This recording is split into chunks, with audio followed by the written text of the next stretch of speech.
tiba-tiba a few days before tu orang tu message saya cakap ada jemaah sakit. Lepas tu I dengan my sister pergilah teman my mum apa semua, and then when we came back I macam buka tudung kan, rasa macam weightnya.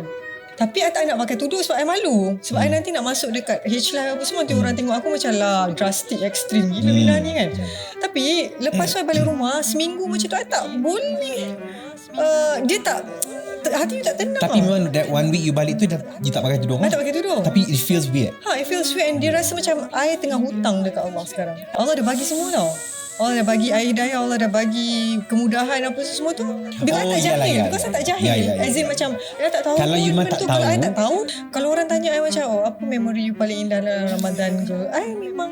Tapi lain tak Ramadan sekarang even versus kalau dulu? macam you tanya pun kan, to me dia tak ada beza sangat. Because I before berhijab pun I really took Ramadan seriously.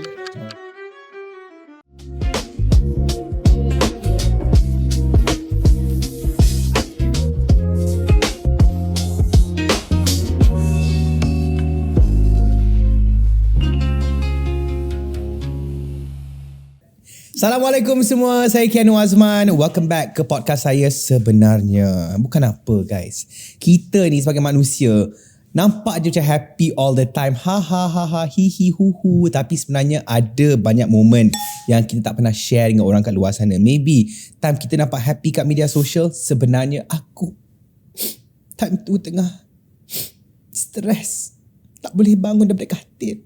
2 weeks aku stress tapi aku post gambar cekek. Tapi sebenarnya not so okay on the inside, because that is what I faced myself before. Banyak je kali orang rasa macam Kianu you macam tak ada masalah je, padahal sebenarnya macam-macam yang I lalui, I tak cerita ke orang kat luar sana. So today I'm very thrilled sebab tetamu I hari ni adalah seorang yang sangatlah berbakat, seorang yang sangat cantik. Walaupun dah jadi mak orang, tapi lah mak maintain. Dia nampak sebiji sama dengan time dia jadi gadis Trivago.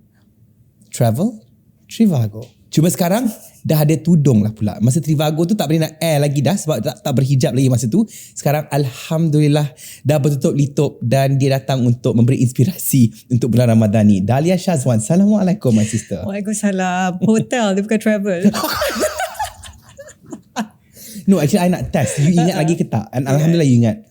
Sebab bulan puasa ni, you know, kita punya otak terpu sikit kan. Sel otak tak berhubung. Tak berhubung kan. So I nak test. Dahlia ni ingat lagi tak iklan yang dia pernah buat that made you a phenomenon kat Malaysia tu? Ingat lagi Wow. Kau. Boleh tak cakap sekali lagi? Hotel Trivago.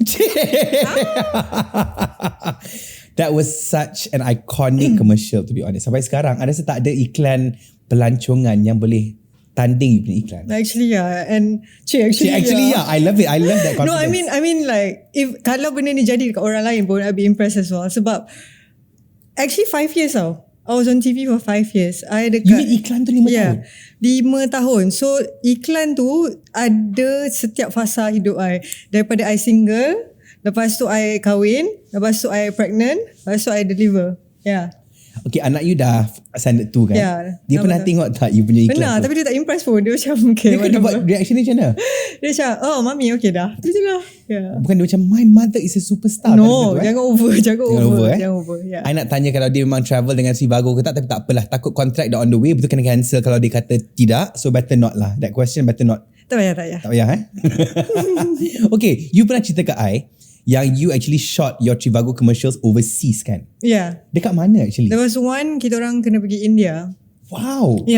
And the experience dekat India tu seriously wow, it was really eye opening sebab dekat India they take their film dengan advertisement industry seriously tau. I pergi as talent je kan, I mean like main talent, tapi dia punya service, dia punya treatment ke I dapat my own trailer. Lepas tu I dapat I punya orang yang tukang pegang air. Sebab dekat sana manpower is cheap. Manpower, labor is cheap. So semua orang memang nak cari kerja. So ada seorang yang pegang kacang, seorang yang pegang air, seorang yang pegang bag. And then dia punya tempat shooting tu, dia macam studio. So every location yang you nak, cafe ke, hotel ke, pasar malam ke, semua ada dekat situ. So it's like dia macam wow, kalau I tak buat ni I takkan tahu like benda ni wujud. So you jadi diva tak kat sana, macam like hold my cup, hold I macam ambil kesempatan jugalah. Sebab aku tahu lepas ni takkan ada dah. So air yang disajikan adakah Fiji water, Tapi actually air kat India scary kan. Itulah pasal itu aku nak tanya. You didn't drink from the tap, right? Tak. I actually brought my own mineral water from Malaysia weh. Punyalah Like takut ya. 3-4 biji weh. Ya 3-4 biji botol Allah. besar weh. Sebab takut contaminated ke apa. And then nak cerita pasal I punya trip kat India tu kan. So I tanya dia punya one of the locals kan. Bukan local, orang yang kerja dekat situ lah. So kalau nak avoid dapat food poisoning ni macam mana kan. Dia cakap Dia offended tak? Tak, dia tak offended. I just cakap lah, let's be honest lah kan. So how do we like macam protect ourselves kan. Lepas tu dia just cakap, just make sure the food is warm. Kalau apa-apa pun pilih makanan yang warm. Lepas tu aku macam okay lah, I fikir, I ingat lah benda tu. Mana-mana I pergi, I maksudnya kena pergi ke tempat yang makanan tu dah masak lah kan. So kita orang lepas shooting kan, ada buffet tau. Panas ke tak panas tu lauk lah. tu? Lepas tu I macam nampak ada capati tau. Capati tu macam nampak macam sedap kan. Lepas tu I cakap okay I want this one lah. Lepas tu I teringat kena warm kan. Lepas tu I cakap dengan orang tu okay new one ya. Lepas tu dia pun gitu. Dia ambil capati tu dia gitu kan. Lepas tu waktu dia terbalik kan tu aku nampak dekat kuku dia hitam. So penting ke warm ke tak warm tu faham tak? I macam my god. Kau makan ke tak makan tu? Tak, I macam macam mana nak tak nak nampak kurang ajar ni kan. I just macam Nandri. Thank you is Nandri kan? Tak tahu. Tak tahu. Nandri. I think it's Nandri. Isn't it? Yes. Nandri. Nandri. Yes. Macam Nandri. Dia cakap Hindi lah. Apa you ni? Sebab tu aku tak jadi Mamat Lepas Shivago. tu I just macam ambil, letak dekat tepi, duduk meja macam terus aku tak jadi makan weh. So it's like Tadi tak makan lah. tak makan lah. But honestly I had the biryani tau from India. Sedap. Literally hands down biryani paling sedap pernah makan dalam hidup I. Memang food dia sedap. Tapi Great. just you sanggup ke tak? Itu North, South India? Kan different parts kan Dekat yang Mumbai. We thought Mumbai is considered macam quite developed. And kan? Mumbai tu is the spot yang all the celebrities duduk dekat situ tau. Shah Rukh Khan lah, Aishwarya Rai, Amitabh Bachchan, semua-semua tu tau. And one of the attraction kalau you pergi Mumbai is the taxi will bring you to every celebrity punya rumah. It's giving Beverly Hills of kalau India dia tipu you pun, you takkan tahu. Kalau dia cakap di rumah Shah Rukh siapa Khan's pun. house, Kajol's house. Tapi rumah Shah Rukh Khan tu memang betul lah. Besar Like every time you pergi memang akan ada orang tunggu dekat depan tu ambil gambar. Malam-malam pun semua ada. Do you know that Shah Rukh Khan is the highest paid actor in the world? Like beyond Hollywood stars. He That is how like big he is. God dekat India tu. Crazy kan? Crazy. But you became basically macam Kajol, the fact that orang pegang you punya cup, pegang air. Untuk 2 hari lah. 2 hari macam I am Kajol Shazwan gitu. Dapat berasa lah. Okay, Trivago punya days, I would say lah, it's like prime Dahlia. That was the time yang macam you rasa macam tu tak? Macam those periods kan macam wow. I feel like macam sekarang, if I were to look back, I feel like that was prime lah. Tapi when I was in that moment, I tak rasa pun tu prime. Sebab I ni Ya ke tak rasa tu prime? sebab I was living it, right? So I Bila tak tahu keluar lah tu rumah prime. mesti orang macam Trivago. Yelah, but I just rasa macam tu sebahagian daripada lumrah you bekerja. Okay. So the thing with me is I rasa I tak tahulah ni benda ni baik ke tak baik ke kan. Tapi the thing with me is ever since I started my career, I selalu rasa macam ni satu pekerjaan je. Just macam orang jadi cikgu ke, orang jadi polis ke. I jadi pengacara and it happens that I keluar TV. Tu je lah. I relate. Which at this point as I grow older lah kan, and I become less active, I kadang-kadang I macam fikir macam tu betul ke strategi I tu? Ataupun sepatutnya I patutnya perah selagi boleh. You faham tak? Tu je lah. I just rasa tak ada macam terkenang balik those days were my prime ke. Tak ada, because it's, to me it's just life lah. Yeah. And it was a good time in your life, Alhamdulillah kan. Yeah. You appreciated. Even I remember masa I tengok balik. Money je tiba. Apa dia? Okay, let's talk about money. Since you brought it up already. Let's talk about money sekarang ni. Okay, kalau you nak tahu, iklan ni bayar mahal tau. Kadang-kadang kita mengacara satu TV show tu berbulan-bulan, tak boleh sampai level iklan punya gaji. Apatah lagi shoot dekat India. Mungkin capati tu agak kotor sebab kuku tu tak seberapa bersih. Tapi come on. Give us a range lah. Give us a range. No.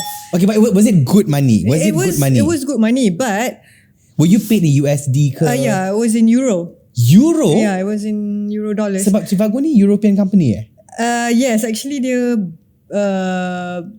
from I tak ingat dah lama, but basically they pay in euro, in euros. Good money lah. Alhamdulillah. Duit tu dah masuk ESB ke dah Dah bayar tax semua lah. Dah beli handbag ke apa ke? Tak, I mean I ni jenis yang waktu I habis je SPM kan, I kawan dengan Cina tau. Okay. So I think one of the biggest pelajaran lah kawan dengan Cina ni. Dia kawan Melayu ya? Kawan Melayu. Hi Syafiq. Dia orang memang ajar you how to save lah. Insurans ada tak? Yeah, that's one thing good about them. So bila I kawan dengan Chinese, I belajar yang kita memang kena save banyak and everything, and then it became part of my lifestyle lah at that point. So dapat duit ni apa semua ni, I belanja semua, but after ada savings lah. I put a portion dalam savings lah. But it was good. Yeah, it was good money. You tahu lah TBC macam mana kan. Don't know, I tak pernah dipanggil ke India, minta maaf. Yeah, but it is good money. You tak payah, dia boleh rolling lah. Boleh 1 tahun tak payah buat apa-apa lah, macam tu lah. But you're so right pasal how Chinese saves up much more kan. But one thing pasal dia set terus pasal Melayu kan. Kita kan ada gaji sikit kan, dah beli kita BMW dah. Yeah, I bukan macam tu. Kita pergi saya H je. Honda. Honda. Okay tu. Kita dahsyat kita memang brand drop. Ini bukan name drop, kita brand drop supaya Honda, Trivago semua akan sponsor kita punya podcast ni. Sebab sekarang ni aku tak ada duit nak bayar Dahlia tau. Ya, aku dapat pizza je. Kalau ada yang macam sudi kesian dekat I sebab I tak bagi duit dekat I punya guest. Lagi-lagi guest I pernah shoot dekat India, paid in euro. IMYR pun tak boleh bayar 1 sen. Please sponsor this podcast. And by the way, thank you to Chora and Pattern for sponsoring this space. Cantik tempat Such dia. a nice space kan. Dahlia macam I suka. Yeah, very cozy. Dia macam I suka the Chora and I suka the Pattern. Yeah. So nama dia Chora and Pattern. Kita dah level-level dad jokes, mum jokes sebenarnya kan. Sad to admit that lah, you know. Now Dahlia, if kita nak patah balik tu before you punya Trivago, H Life Days apa semua kan. Tell us about your upbringing. Tell us about facts growing up. Apa yang orang tak tahu about you masa you teenager contohnya. When I was a teenager, kan kita nak SPM kan? Okay. So you nak beritahu you SPM bukan IGCSE Bukan, okay. I SPM. So at that time kan semua orang tengah decide nak masuk universiti, nak jadi apa, what not, apa semua. At that point, because my father, he was a business journalist. So he was a business journalist? Dia journalist lah for business, yeah. So I macam growing up, I tak ada idea nak jadi apa, but I tengok dia jadi journalist and I kind of like the lifestyle, you know, pergi jumpa orang, lepas tu asking the right questions and things like that. And then he's smart. So I suka that combination combination of getting to travel, lepas tu asking questions and then getting paid for it kan. Lepas tu I pun cakap okay, I nak jadi journalist lah kan. Wow. So after SPM tu nak masuk universiti kan, so I pun check lah dekat universiti apa yang kena lulus, apa yang kena credit untuk you belajar masscom. Okay. Lepas tu dia cakap tak payah apa-apa pun, dia just kena lulus. At least C tu, berkredit just tu kena lulus ke benda, and then BMBI okay semua. So I pun macam ni target I. Tapi SPM you quite good kan? Tak, SPM I dapat masuk universiti. Dapat masuk universiti. So I rasa macam okay, ni target I. So what I'm trying to say is when I was in high school, I tak ada backup. I tak ada backup. I memang nak jadi ni je. Yeah. So alhamdulillah the first step pergi masuk universiti, belajar masscom apa semua. I lepas tu bila dah dekat masscom tu pula, dah belajar pula, I tak ada backup lain juga. I punya goal nak jadi newscaster actually. Nak jadi newscaster. Pernah ke apply kat TV3? Ya, pernah. I pernah apply dekat NTV7. Tapi tak dapat tau. Yang English punya news tu, Nightline. Yes. Tak dapat. I pernah lagi ingat lagi lepas I graduate, I pergi interview, lepas tu they did not call me back lah. Lepas tu I was like stuck tau, because I tak ada backup. I cannot imagine myself macam kerja tempat lain lah kan. Tapi degree buat in masscom lah? I tak ada degree. Diploma? I diploma sahaja. Kita sama. Oh, ya ke? You diploma in? Mass communication. Corporate communication, lebih kurang lah. So kita ni kalau kita fail at this job, kita tak ada backup. Tak ada backup. So bila I tak ada backup tu kan, I kerja lah dekat satu production company ni, one of my closest friend punya production house lah. Lepas tu I feel like macam this is not how my life should be. I boleh rasa macam this life that I'm living ni bukan the actual life yet. Time tu your job was as? I jadi production assistant. Okay. Untuk Global Station, you tahu. Oh, Global Station. So Adila Datuk Wira. Zaitun Aunty Tun, ya. Datuk Wira tu kita punya colleague dekat korporasi. Bisu. Zaitun Muhammad Jiwa. Yes, correct. So I kerja dekat situ, I belajar pasal production sikit-sikit, apa semua tu lah. Tapi I boleh rasa macam this is not my life, this is not my future. Apa job scope sebagai production assistant tu? You kena manage at that time diorang macam nak shoot overseas. Okay. So I jadi the person in charge lah, macam uruskan hotel location ke semua. Yes, correct. Lock talent pun you Lock talent bukan I. Tapi macam semua tu lah nak kena minta sponsor ke, benda-benda macam tu lah. So it was nice lah. And then I dalam hati I macam terfikir, macam mana ni, I need a miracle, man. Seriously, I need a miracle. Sebab I tahu industry, you need luck more than talent. You need to be at the right place at the right time. You need to know the right people also. Betul, so it doesn't matter. Dalam industri kita ni banyak orang yang talented. Betul. Tapi tak boleh go. Tak boleh go kan. So Cikgu Kelantan tak boleh go. Okay, Kelantan kamu. Tiba-tiba Cikgu Kelantan pula. Lepas tu I macam memang terdetik dalam kepala I ni a miracle lah kan. Tapi tak tahu apa. Lepas tu I pun sambung kerja. Tiba-tiba tak pernah ada dapat, I tengok dekat mana, I tak ingat. Internet ada ke time tu? Ada kan? Time tu Instagram tak ada lagi. Tak ada, Instagram tak ada.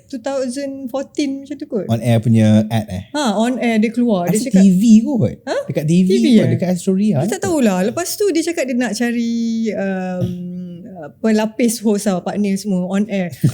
Macam Malaysian host wanted. Yelah, tak ada lain. Lepas tu macam ni sign dia kan. Lepas tu dia tengok dekat mana dia buat audition tau. Lepas tu dekat Johor lah, dekat KL lah, kat mana-mana lah. Lepas tu aku cakap okay, aku nak pergi Johor. Kenapa nak pergi Johor? Sebab kat KL confirm ramai orang. Pandai, very smart. Lepas tu kat Johor mesti dia punya macam pool macam kecil je kan. So tengok ramai. So aku macam boleh menyelah lah kan. Yes, betul.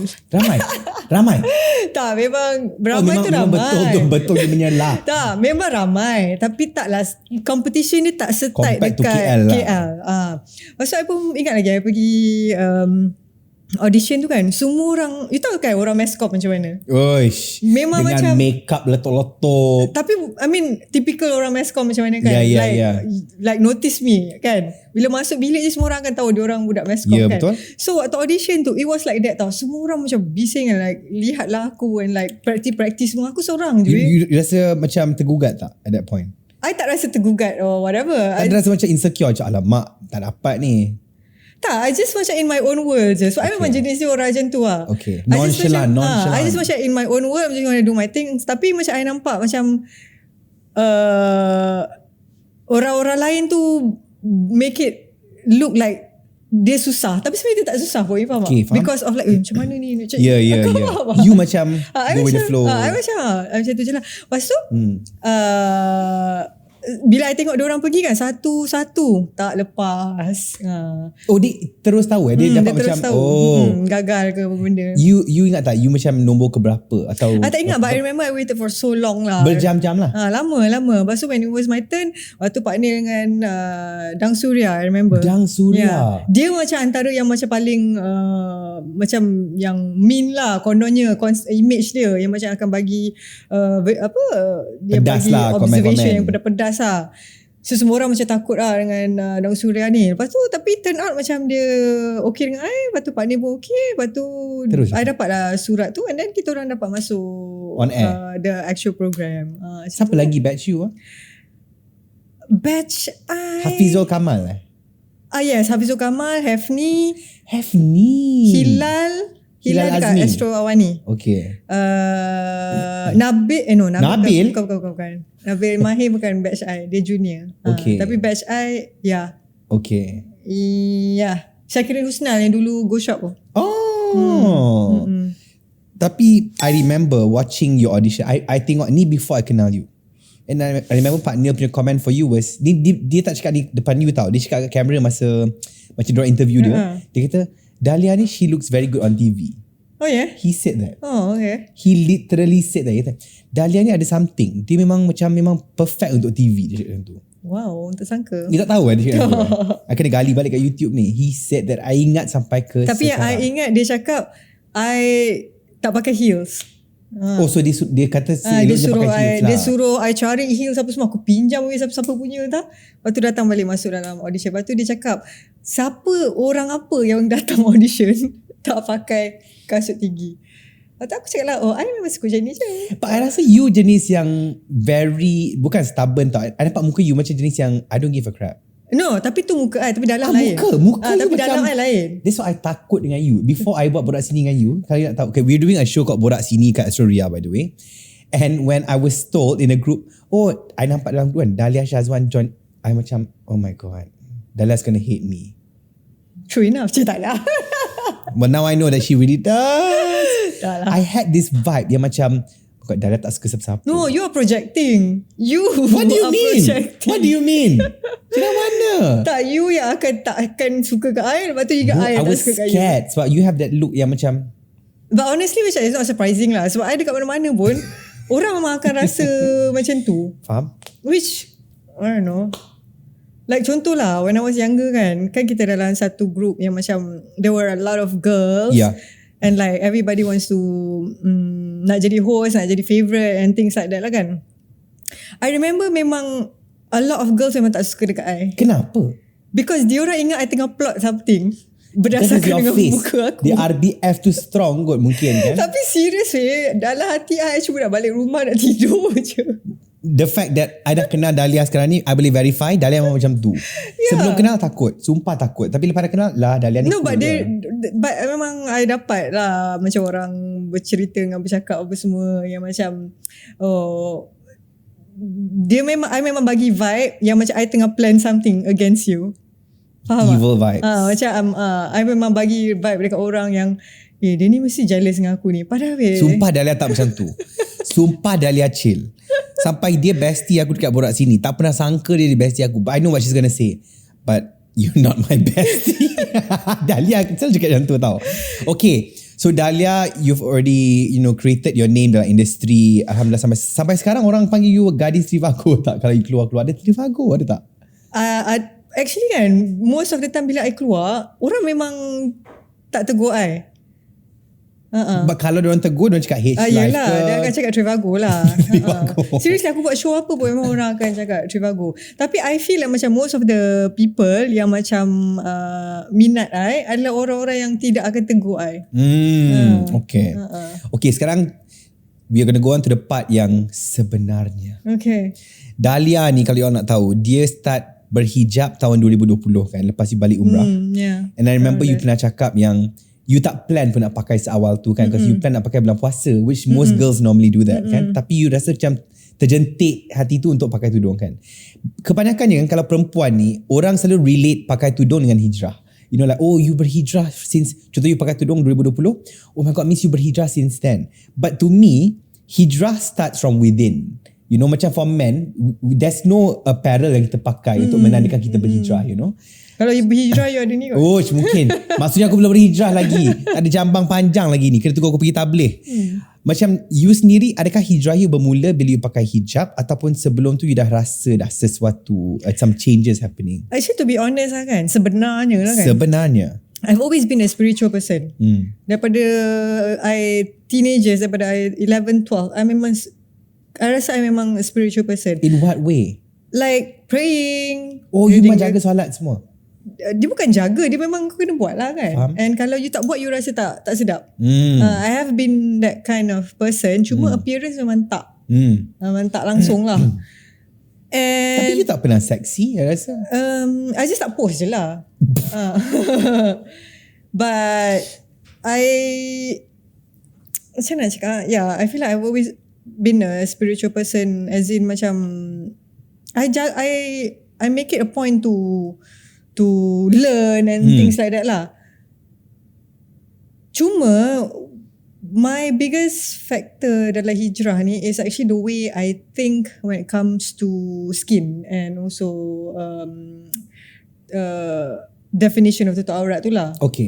I think my biggest hijrah was that. Sebab when I was, sebab I cakap kan, I memang solat apa semua tu pun kan. I tak nampak pun skin ni as something yang sensitif ataupun yang semua orang perlu sexualize pun. It's just skin. So kalau aku pakai sleeveless ke, aku pakai crop top ke, like what is the problem? Kan? What? You pernah rasa macam tu lah? Memang rasa macam tu. Before I pakai tudung. Sebab I even macam kalau I pakai yang tak tutup aurat ke apa, and bila I cakap tak tutup aurat ni, it's not just dengan pendek ke apa. It is sometimes revealing kan. I tak rasa apa-apa and I tak rasa guilty. I tak rasa guilt. And I rasa macam Allah is still on my side and like I'm still doing good things. I'm still on the right path. Right path. I feel like I'm not being judged on my appearance. So my hijrah in terms of macam penghayatan ke apa benda ke after I bertudung tu tak adalah macam drastic sangat kan. But the drastic part tu was me covering up and finally realizing that skin is not just skin lah. Benda tu you sedar dekat umrah ke macam mana? When I got back kan, actually kan, I tak nak pergi umrah pun sebenarnya. Oh ya. Sebab I tahu. Itu first time? Itu first time. Sebab I tahu bila kita balik umrah, not just people, tapi I sendiri, I set macam I set an expectation untuk diri I sendiri. Kalau I balik umrah, I macam mana? Kalau I tak change, maksudnya umrah tu tak terima mabrur. lah. Tak terima. So kalau umrah tu tak mabrur, I malu lah. So I'm that kind of person yang macam if I change or if I wanna ni, I wanna do it right. Not just religion, benda-benda lain pun. Kalau I pergi gym pun I akan buat betul-betul. Kalau I buat ni ke buat tu ke, I will go through. I want to go through. Kan? So I tak nak pergi umrah sebab aku tak nak drastically change. I don't want to change.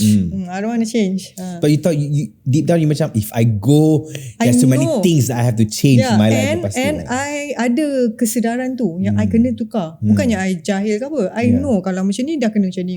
So it feels like a big step untuk pergi umrah tu kan? It feels like a that means now things are gonna change. Tapi the reason I went is because I sent my mum for umrah. Tapi I tak terfikir siapa yang nak jaga dia kat sana. So you pergi berdua je? I pergi. So bila I hantar dia kan, sebab trip tu dengan my auntie sekali lah, masa terfikir siapa yang nak jaga mak aku ni, takkan makcik aku. Like I macam letakkan responsibility jaga. And dulu dah agak berumur. Jaga mak I dekat makcik I, which is so unfair lah kan. Pasal I macam tanya pun dekat orang tu, like a week before, you know, ada lagi tak kosong? Sorry, tak ada dah. A week before? A week before. Sorry, dah tak ada kosong dah. Tak macam, oh man, okay, too bad. You sini. Oh man, okay, tak payah pergi.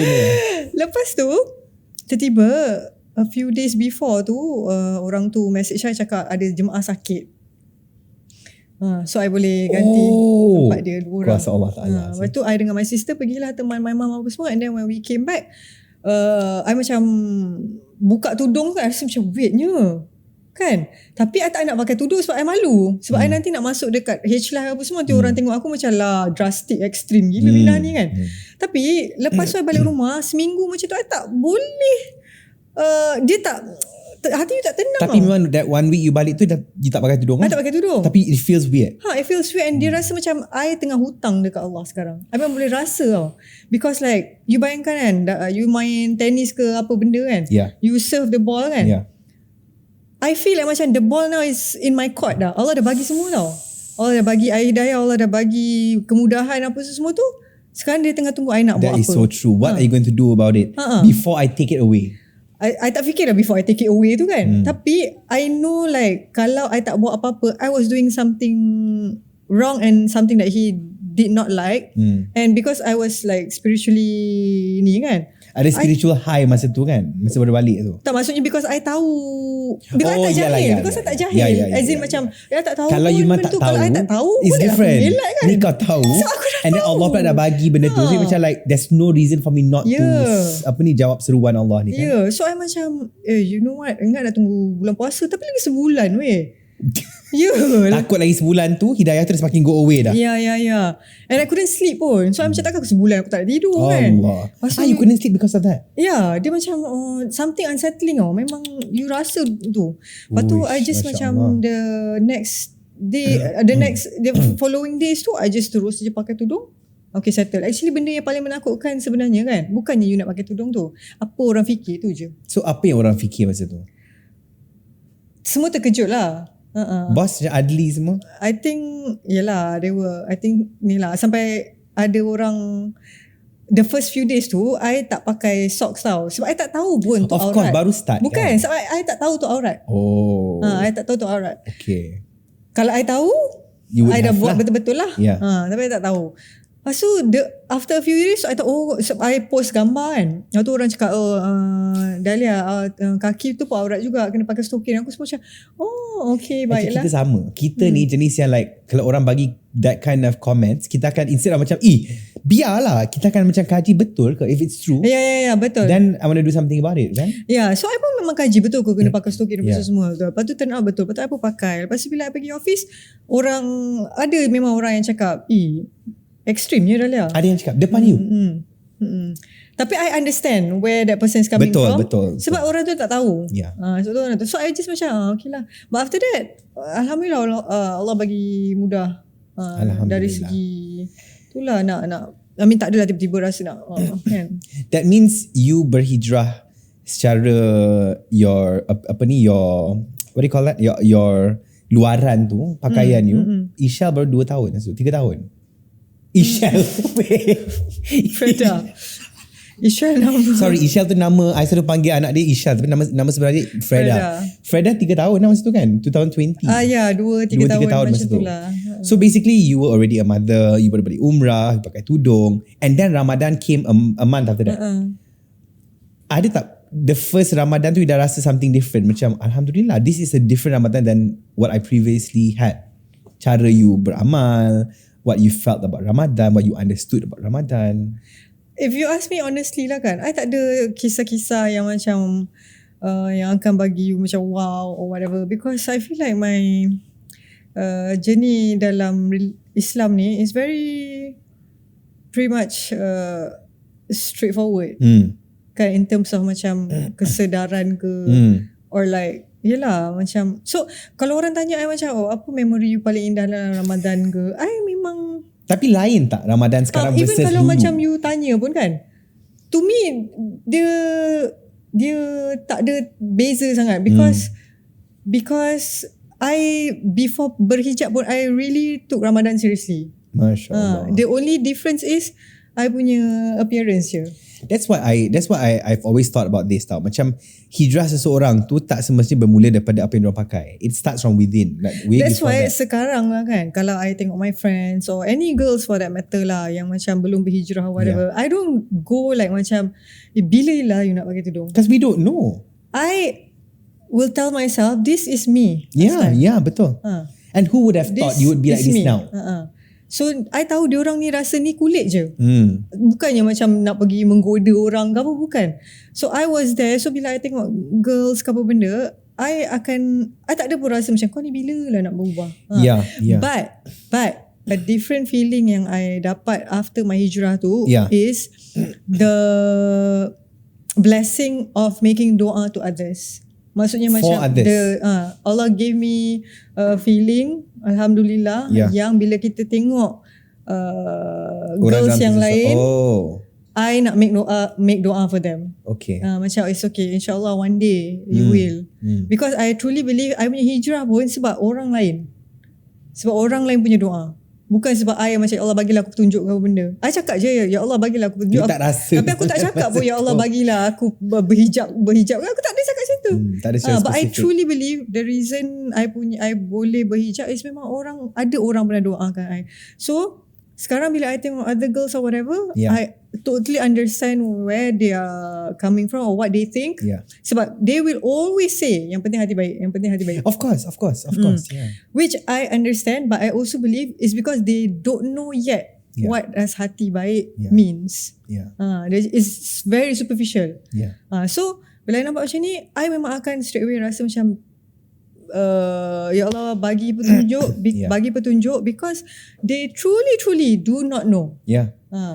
Bukan dia pretend Ignorant. atau melawan ke apa, tapi dia memang tak tahu. Sebab trust, and then bila I tengok my friends ke apa benda, I always tell them lah kan, I don't go to them like janganlah macam ni, tak baik lah kau nak masuk neraka ke. No, but I will tell them something yang, because I don't want them to go through what I went through tau. Yeah. Like maksud you? Maksudnya sekarang looking back kepada diri kita dulu, I have a lot of regrets. Regrets of like, nyesalnya pakai gini, nyesalnya post ni, nyesalnya rasa macam ni, nyesal. Ada rasa macam tu Memang ada rasa macam tu, and the fact that I'm not somebody yang selalu post pun. Yeah. Tapi I ada penyesalan tu. Faham tak? So you bayangkan all these girls, all my friends ke siapa-siapa ke, yang belum lagi, I tak nak diorang rasa menyesal tu. Because trust me, you will. You akan ada rasa menyesal. Tapi tu. kita ni manusia, Dahlia.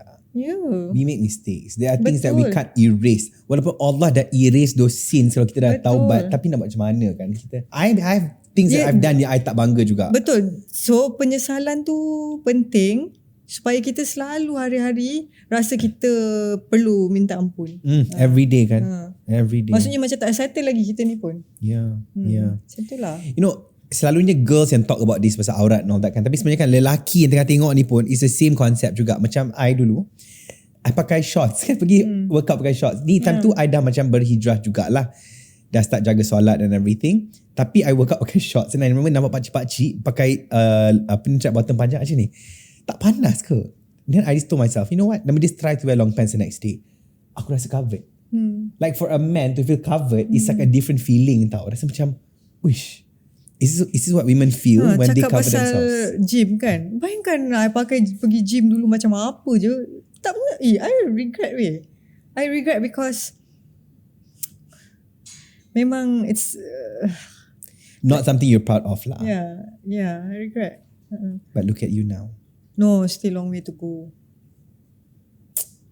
I like this one line. Just when we see how far we've come, that's when we realise how much we have yet to go. You know, yes, we've come a long way. Tapi banyak jauh lagi perjalanan kita actually. And I rasa macam throughout your life kan, you'll be tested differently kan. Kalau you suka ilmu, you akan diuji dengan ilmu. Kalau you suka kecantikan, you akan diuji dengan kecantikan. And some things yang Allah dah made easy for you, Allah akan buat benda lain susah kan. So kalau you rasa macam iman you sekarang okay, solat you berjaga, solat you jaga, you boleh bangun tahajud whatever semua. But there will be something yang Allah akan uji you tapi you tak perasan. Apa antara ujian terbesar untuk you? You have a wonderful family, you have a good job, you are very beautiful, you're blessed with beauty, Alhamdulillah. Alhamdulillah, Masya Allah, Tabarakallah. Kefahaman agama. Tapi sebenarnya apa yang orang tak tahu yang you lalui? There has to be something. Yang orang kata macam, you get some, you lose some. Apa benda yang Dahlia lalui orang tak tahu sebenarnya? No, this is too personal for me lah. Okay. Like I'm not very comfortable to share kan. But throughout my life, I'm 38 already kan. Cerita macam dah 60. It's too personal. I'm 38. No, but what I realise lah kan, life kan, bila orang selalu macam cakap, I dulu gini, I dulu naik bas, turun naik, you know, all this ni. You tak pernah lalui benda sabar. tu. Lepas tu dalam bank ada RM4, RM5 je, contoh lah kan. Kalau ada orang nak tanya I, what was your deepest lowest point? I tak boleh nak jawab. Tapi I ada. Tapi you tak nak cakap. Tapi bukan. Sebab I tak tahu apa. Sebab to me that was life. To me, life was meant to be that way. No, life was going on. Kau faham tak? Faham. Kan? You're very present lah. You're a very present person lah. Whatever happens now, it happens now. No, I cannot say macam, ni lah lowest point I. sebab ni. Tapi untuk I tak store benda macam tu dalam otak I sebab itu life, and then you akan go through it, lepas tu another one datang. Macam tu je lah. So kalau you nak take one event and then make it so significant in your life, tu salah. Tapi not to say macam aku tak ada zaman RM4 je dalam. Kau ada, tapi benda tu tak. Yeah. So to me macam, kalau you nak tanya I, tak adalah ujian, but what I am struggling with lah kan, is being grateful enough. Sebab I ada dengar satu ceramah ni tau. Orang tu tanya dekat ustaz ni, antara orang miskin dengan orang kaya, siapa yang lebih susah untuk bersyukur? Dia cakap orang kaya tau. Sebab apa? Sebab orang miskin, kalau dia miskin, dia tak ada option. Bersabar je lah, bertahan je lah. That's easier. Tapi orang kaya dia ada option untuk tak bersyukur and untuk tak bersabar, and dia boleh je enjoy. You faham tak? That is a good point. So you rasa mana lagi susah? I'm not saying macam aku kaya. No. But I'm saying is, Alhamdulillah okay lah. No. It's not I know what you tak, mean. dengar dulu. It's not about macam material ke apa. You can have banyak ni tapi you feel you rasa tak content. kaya. You can have banyak ni tapi you rasa you tak cukup. So I feel like macam I need to be, bukan learn pun, I need to be grateful. More grateful than I am. Despite whatever yang jadi pun, banyak lagi yang layak untuk disyukuri. Contohlah tadi baru I dengar satu cerita, ustazah ni cerita ada satu refugee ni, dia dah kena bom sebelah. Allah. Sebelah je boleh jalan. So dia jalan. Ustazah tu tanya, you okay ke life you, macam mana life you okay ke dengan sebelah ni dah lumpuh semua dah tak okay? Tak tahu dia jawab apa. Kenapa you tak tengok sebelah ni yang okay? So that, to have that level of gratitude kan. So that really, the lens that we're wearing, itu sangat-sangat penting tau. So I think I need to be, kan I selalu cerita kat you kan, I'm always angry. Ada phases dalam hidup aku selalu angry sebab random things kan. So I need to like really reflect and like, where is the source of anger coming from, and why am I angry, sedangkan macam ada banyak benda yang to be grateful for. And bila kita cakap to be grateful for tu, you don't need to like macam naik business class baru you nak grateful. That kan? is so true. Qanaah. I love qanaah. Kecukupan. But I'm slowly macam learning and also being present tau. Macam reminding yourself, no, be grateful.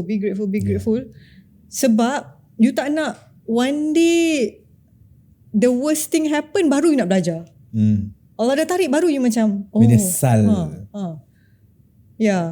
And being grateful ni, when I was younger kan, I always lie to myself, I'm grateful. I bersyukur. Verbally. Alhamdulillah. Kan? Tapi sebenarnya dalam tak tau. You tahu dalam tak. Sebab bila the day that, okay kan you tahu kan, I ada masalah. Okay, I went for like therapy and things like that lah kan. And then I learn one thing, to be grateful, untuk you bersyukur, you kena let go. Let go tu maksudnya, tapi letting go is the hardest part. Letting go tu maksudnya you kena sedar yang bukan you yang control life you. You jadi macam ni sebab you nak control everything. You want to control the outcome, you want to control padahal hakikatnya we cannot control. There's so many things beyond our control. So when I let go, and then like I told myself lah kan, let go tu maksudnya I cannot decide the result of this. I cannot make this person like me ke. I cannot have this much ke benda lah kan, all the goals or whatever. I let go. I cannot change the way I look ke kan. I let go, and then I tell myself I don't want to be in control anymore. That's why I cakap I betul-betul nak bersyukur dengan apa yang I ada lah. And it is a very heavy mental exercise lah. Tapi it's getting better for you sekarang ni. You rasa macam you boleh let go more, bersyukur lebih banyak daripada dulu. Yeah, because you memang tak ada power. And one more thing that really helped me kan lah, I told myself lah kan, how I let go is by telling myself, semua ni pinjam. It's not mine. Selagi I rasa ni I punya, I memang tak boleh let go. Tapi selagi, kalau I cakap dengan diri I, ni semua pinjam. My husband pinjam, my anak pinjam. Your parents. My parents pinjam, my talent pinjam. Yeah. And then suddenly I rasa macam, oh my god, beban tu dah. And then I baru rasa macam, oh ni ke rasa dia bersyukur. Masya Allah. So after a few months of practicing macam tu, Alhamdulillah, I rasa macam I dapat rasa nikmat. Nikmat syukur tu. I rasa macam, oh, this feeling ke yang semua orang rasa yang macam bila dia cakap cukup lah. I rasa macam tenang lah. Kalau orang buat apa-apa pun, you tak rasa apa-apa. And that's the best feeling in the world tau. Because you realise you tak payah nak kejar material things to feel that way. You know, like dulu mungkin, okay, if I get this, I'll feel this way. Kita dah dapat tu, kita nak lagi. But bila kita ada qanaah tu, you could have minimal things, but you rasa macam you have enough, more than enough, and that feeling is so beautiful sebenarnya kan. Yeah, but sometimes I worry also lah. Why? Because bila you ada feeling tu kan, you akan rasa macam complacent bukan, you akan rasa macam, what is Allah going to test me with? Yes, I know what you feel. Tapi I rasa tak too good to be true macam tu kan. Tapi I rasa tak patut lah kita rasa macam tu, sebab kalau kita fikir macam tu, maksudnya kita tengok Allah ni sebagai orang yang menurunkan bala.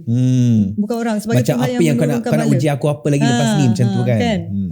So I'm always, every day I'm always trying to reframe the way I think lah. Yeah. Bila you nak fikir macam ni je kan, sebab tu lah aku stress. Kita baru buat topik hypertension dekat borak sini, okay? Tak boleh stress, nanti hypertension. Kita tak nak high blood pressure. But sekejap. Aku ni kan teruk bulan puasa ni kan, minta maaf lah, maklum tak cukup minum air kan. Tapi Dahlia, I really appreciate everything you've shared with us daripada your message about gratitude. Kita ni kadang-kadang tak bersyukur untuk benda-benda yang kecil-kecil pun. Ada je kita nak merungut, kita nak marah, padahal there's so many things to be grateful for. And benda kecil kita banyak terlepas pandang kan. And letting go as well. And I like how you mentioned tadi that kita nak control every tiny thing, padahal at the end of the day, so pinjaman. There's this one quote I pernah dengar tau. We think we are in the driver's seat of our lives, but actually we're in the passenger seat. There's only so much we have to control certain things, but the outcome tak boleh nak control kan. That's why even in Islam, since we're in Ramadan right now kan, in the context of Islam pun, Allah does not look at the results. Allah look at your effort and initiative you. Allah nak tengok what are you doing about what you want, you know. But whether or not you will get it, itu belakang cerita. It's up to Him. But He will see what are you doing to achieve what you want. But beyond that, kita dapat ke tak, wallahu alam bisawab. But Dahlia, thank you so much. Gadis Trivago kita. I'm so glad you tak makan chapati tu. Holiday, travel, Trivago. Hotel, Trivago. Chapati, jangan makan. I'm so glad you tak makan chapati tu. Kalau tak, mungkin you tak ada kat sini Dahlia. Kita nak ucapkan Alhamdulillah sekarang ni sebab Dahlia tak makan chapati kat India tu. Sebab kalau tak, mungkin Dahlia tak ada kat sini pun. Dia ada perisa MSG lebih. MSG kat kuku. Ya Allah. Perisa extra. You want nail ni? It's okay. Thank you very much. Nandri to Dahlia. Nandri, thank you. Nandri, since you worked in India before. Hindi. Oh, si. Kau sabar jap. Mujhe doste karoge. Tose. Aku tahu tose je. Semoga anda semua dapat Ramadan yang penuh berkat. Semoga semua kita, dosa-dosa lampau kita dihapuskan insyaAllah.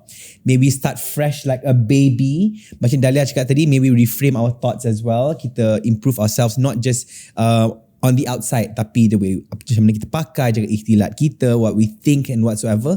Maybe improve each and every day insyaAllah. Thank you Dahlia. Syukran jazilan. Thank you so much Kenu for having me. I'm not very used to sharing things. Because I'm a very private person. But you share things with me lah. Just not on camera lah. Yeah. But yeah, I hope lah. I hope lah ada yang akan will get something. Kalau ayat itu kan, semoga semua dapat manfaat lah daripada perbualan kita. I just hope yang macam even kalau one person macam sikit untuk like kan, Alhamdulillah.